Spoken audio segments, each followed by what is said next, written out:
Yesus Apologetics, ditulis oleh Norman Geisler.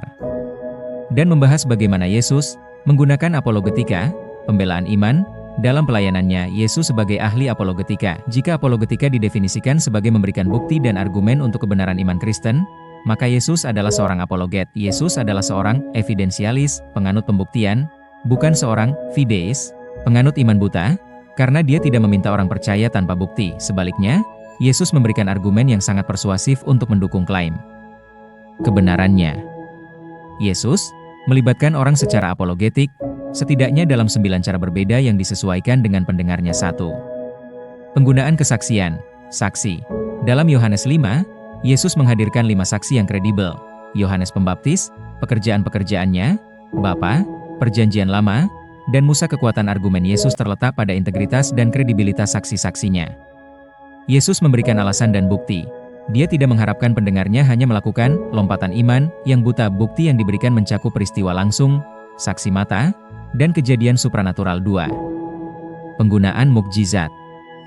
Bagi orang Yahudi monoteistik, mukjizat dipahami sebagai konfirmasi ilahi atas klaim kebenaran. Tujuan utama mukjizat Yesus adalah kristologis, yaitu untuk menunjukkan bahwa dia adalah Mesias ilahi. Istilah Yunani untuk mukjizat dalam Perjanjian Baru meliputi teras, aspek yang menakjubkan, dinamis, kekuatan atau energi spiritual di baliknya, semeion.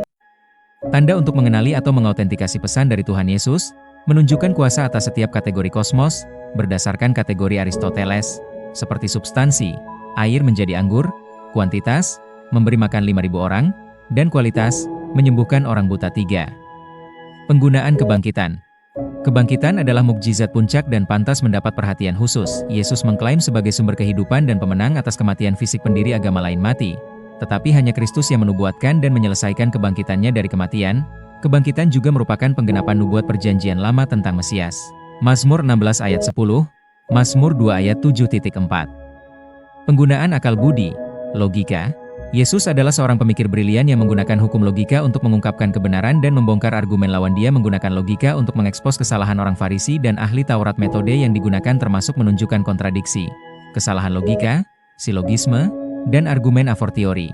Dengan kekuatan yang lebih besar, penggunaan akal tidak mengecualikan pekerjaan Roh Kudus. Roh Kudus bekerja dengan kapasitas rasional manusia. 5. Penggunaan perumpamaan.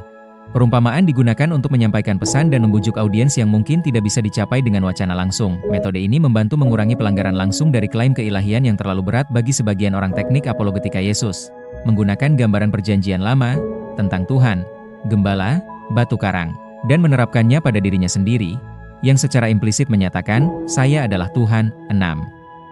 Penggunaan wacana langsung. Selain metode tidak langsung, Yesus menggunakan pernyataan, "Aku adalah IAM", yang tercatat dalam Injil Yohanes. Contohnya, "Akulah roti hidup, terang dunia, kebangkitan dan hidup, jalan, kebenaran, dan hidup." Klaim langsung ini penting untuk menetapkan keilahiannya, terutama dalam konteks monoteisme Yahudi. 7.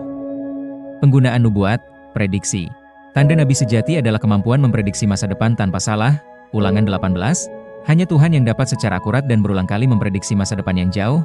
Injil Matius saja mencatat 58 prediksi yang dibuat oleh Yesus. Contoh prediksi Yesus: penghancuran bait suci, penganiayaan para rasul, kematian dan kebangkitannya sendiri. 8.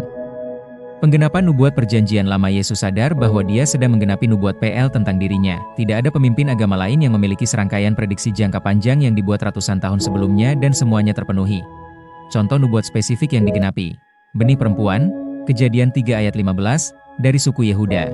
Kejadian 49 ayat 10, lahir dari perawan, Yesaya 7 ayat 14, lahir di Betlehem, Mika 5 ayat 2, waktu kematiannya, Daniel 9 ayat 24-25, 9.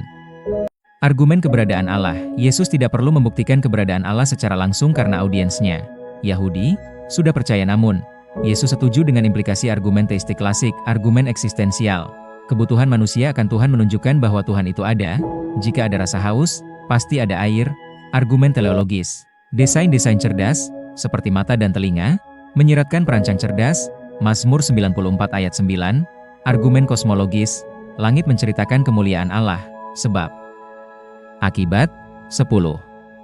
Penggunaan hidup tanpa dosa. Karakter Yesus yang sempurna dikonfirmasi oleh teman maupun lawan para rasul menegaskan dia tidak berdosa. Musuh dan pihak luar. Yudas, Pilatus, istri Pilatus, perwira Romawi, Mengakui ketidakbersalahannya, kasih pengorbanan Yesus adalah apologi terbesar bagi iman Kristen.